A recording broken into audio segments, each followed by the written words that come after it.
परिचय एक छोटा सा गांव था जो घने जंगलों के किनारे बसा हुआ था।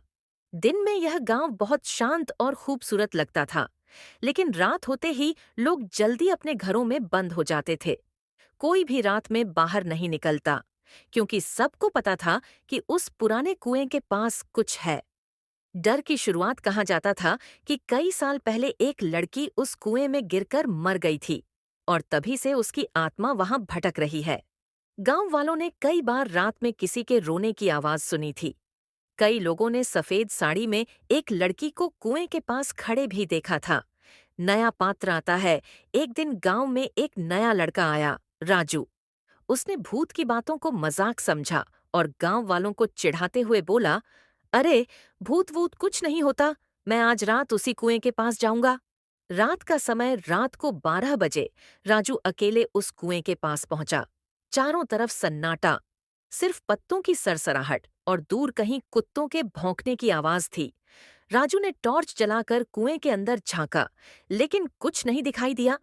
अजीब हरकतें शुरू। अचानक ठंडी हवा का झोंका आया और टॉर्च खुद खुद बंद हो गई। राजू घबराकर वापस मुड़ने लगा।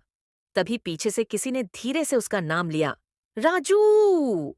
पहली झलक राजू ने डरते डरते पीछे देखा और उसके होश उड़ गए। सफेद साड़ी में एक लड़की बिल्कुल पास खड़ी थी, चेहरे पर गहरी दरारें और लाल चमकती हुई आंखें। भयानक पल। राजू चीखकर भागने लगा, लेकिन उसके पैर जैसे जमीन से चिपक गए हों। भूत ने धीरे धीरे उसके पास आकर कहा, मुझे मेरी मौत का बदला चाहिए। यह सुनते ही राजू बेहोश होकर जमीन पर गिर पड़ा। सुबह सुबह गांव वाले राजू को बेहोश हालत में कुएं के पास पड़ी देखते हैं। किसी तरह उसे घर लाया गया। होश आने पर राजू ने सबको पूरी बात बताई। नतीजा, उस दिन के बाद राजू ने कभी भूत का मजाक नहीं उड़ाया।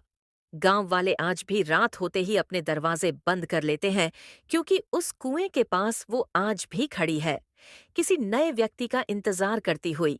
अंतिम लाइन तो दोस्तों, अगर आप कभी उस गांव जाएं तो रात को कुएं के पास मत जाना। कौन जाने, अगला नाम आपका हो।